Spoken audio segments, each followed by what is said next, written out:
ఓం శ్రీ గురుభ్యో నమ. ఓం శ్రీ మాత్రే నమ. శ్రీ పరాభవ నామ సంవత్సరం ప్రభవాది షష్ఠి సంవత్సరాల్లో 40వ నామ సంవత్సరమే శ్రీ పరాభవ నామ సంవత్సరం.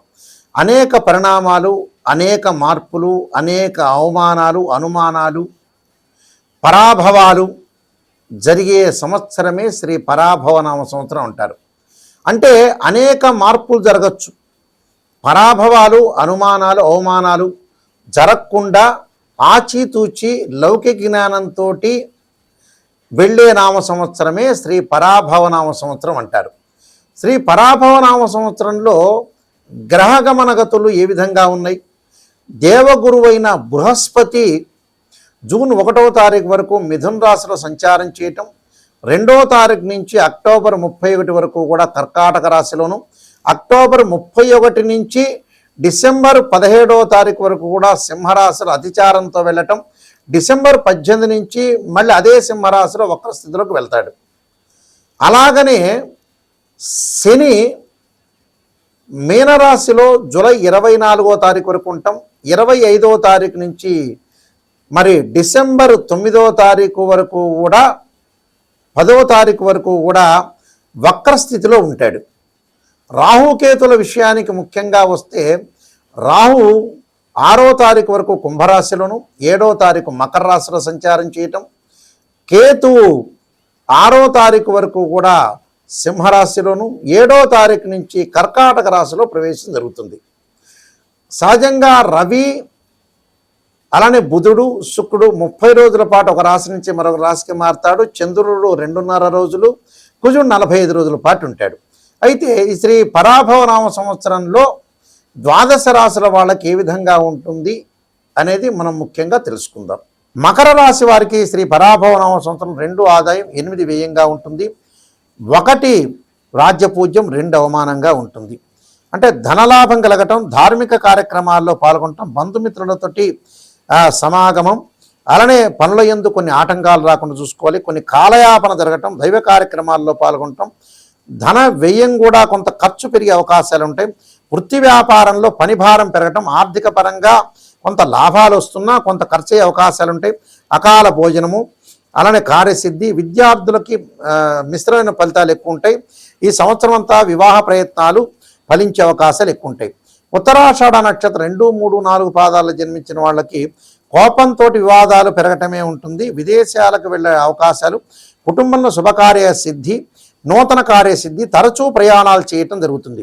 వీళ్ళు తప్పకుండా చేయాల్సింది ఏంటంటే గణపతి రుద్రహోమము, అలానే గణపతి పంచరత్న స్తోత్ర పాలనం చేయాలి. గరికతోటి గణపతి యొక్క ఆరాధన, గణపతి గాయత్రి మంత్రాలు చదవటం, వృద్ధులకి సేవ, ఆలయంలో నైవేద్యం పెట్టడం చాలా మంచిది. శ్రవణ నక్షత్రం 1, 2, 3, 4 పాదాల్లో జన్మించిన వాళ్ళకి గృహంలో మార్పులు, కుటుంబ వ్యక్తుల్లో సహకారము, బంధుమిత్రుల యొక్క కలయిక, నిర్మాణ ప్రయత్నాలు, వస్తువాహనాల కొనుగోలు జరిగే అవకాశాలు ఎక్కువ ఉంటాయి.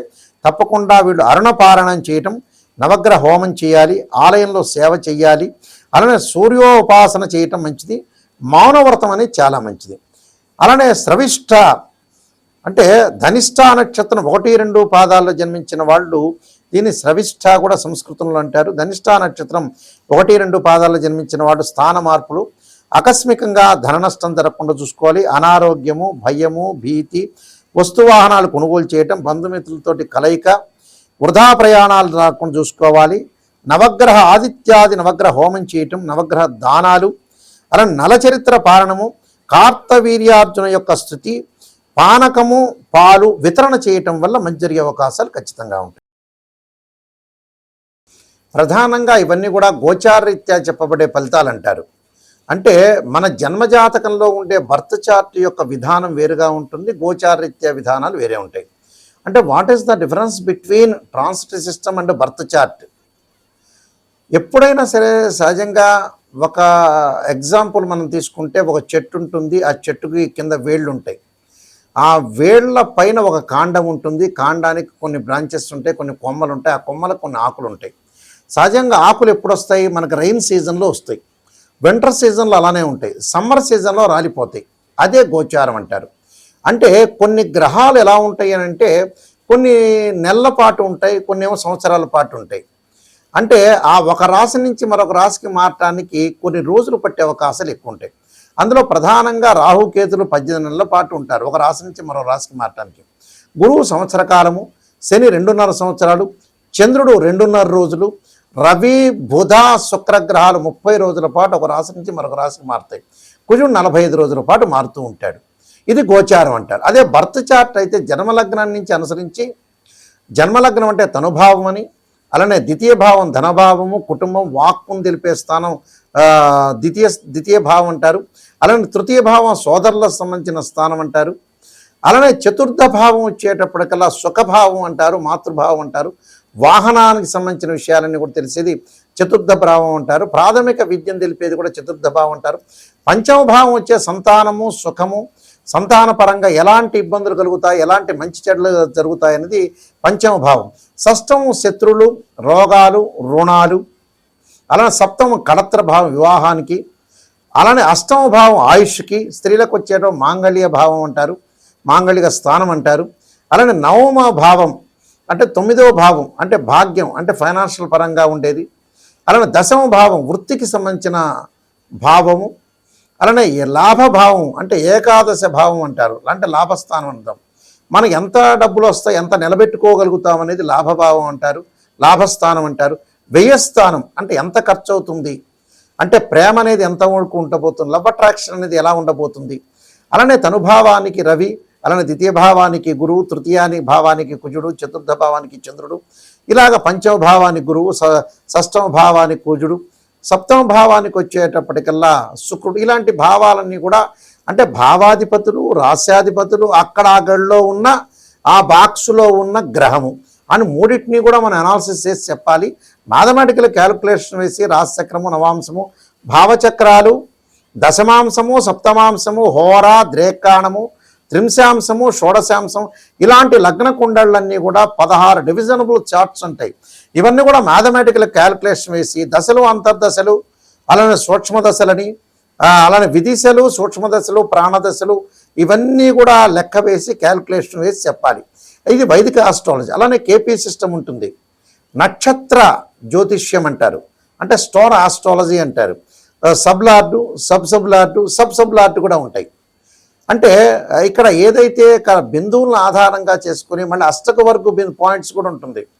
అలా బివి రామన్లో కూడా ఏ విధంగా ఉండబోతుంది, జ్యోతిష్య సంబంధించిన ఫలితాలు, ఇవన్నీ కూడా అనాలిసిస్ చేసి జాతకం చెప్పడం అనేది చాలా ప్రాధాన్యత ఉంటుంది. కాబట్టి ఇవన్నీ కూడా మ్యాథమెటికల్ అనాలిసిస్ చేసి చెప్పాలి. అయితే ఇవన్నీ కూడా గోచారీత్యా చెప్పబడే ఫలితాలంటే గ్రహాల యొక్క మూమెంట్స్ను బట్టి, కదలికను బట్టి, ఆస్ట్రానమీ ప్రకారంగా ఎలా ఉండబోతుందని చెప్పబడే అంశమే ఇది గోచారం అంటారు. తప్పకుండా నేను నెంబర్ ఆఫ్ ఆస్ట్రాలజీ బుక్స్ రాశాను. అందులో కాలసర్పయోగము, కాలసర్పయోగ చంద్రిక, రాహుకేతులు, ఛాయాగ్రహాలు, పుత్రగణపతి వ్రతము, స్వప్నశాస్త్ర ఫలదీపిక, అలానే బృహత్ పరిహార సింధు, అలానే జాతక చంద్రిక, వివాహ మార్తాండము, ప్రొడక్షన్ ఆఫ్ ఆస్ట్రాలజీ, సర్వదేవతా గోత్రంలో పార్ట్ 1, పార్ట్ 2, స్వప్నశాస్త్ర ఫలదీపిక, ఇలాంటి అలానే గ్రంథాలన్నీ రాశాను. నేను చాలా నెంబర్ ఆఫ్ గ్రంథాలు రాశాను. అలానే ఇవన్నీ కూడా రాజమండ్రి మోహన్ పబ్లికేషన్ వాళ్ళ దగ్గర దొరుకుతాయి, లేకపోతే మా దగ్గర మమ్మల్ని సంప్రదించవచ్చు. నిజం తెలుసుకునే వాళ్ళు మాత్రమే మమ్మల్ని సంప్రదించాలి. ఎందుకంటే చాలామంది కూడా ఇప్పుడు ఆస్ట్రాలజర్స్ ఏం చేస్తున్నారంటే పొగిడితే ఎంత మంచిదని పొగుడుతున్నారు. ఈ క్లయింట్స్ కూడా ఎలా ఉన్నారంటే ఎంత పొగిడితే అంత మంచిది అన్నారు. అప్పుడు ఆస్ట్రాలజర్స్కి ఏమీ అనిపించదు, క్లయింట్కే మీకే ఇబ్బందులు కలిగే అవకాశాలు ఖచ్చితంగా ఉంటాయి. ఎందుకంటే నిజాన్ని నిప్పు లాంటిది, అంటే నిజం అనేది నిప్పు లాంటిది. మనం ఎప్పుడు కూడా సత్యధోరణ, సత్యంలోనే ఉండాలి. అసత్యం అంటే ఏంటంటే మనల్ని మనం మోసం చేసుకున్నట్టు అర్థం. నిజం చెప్తేనే మిమ్మల్ని మేము సేవ్ చేసినట్టు అవుతాం. వాస్తవంగా అయితే అబద్ధం చెప్పించుకున్నారనుకోండి మీరు మోసపోయినట్టు. క్లారిటీ నేను మొత్తం చెప్తున్నాను. నిజం చెప్పాలంటే దిస్ ఇస్ ద ట్రూ.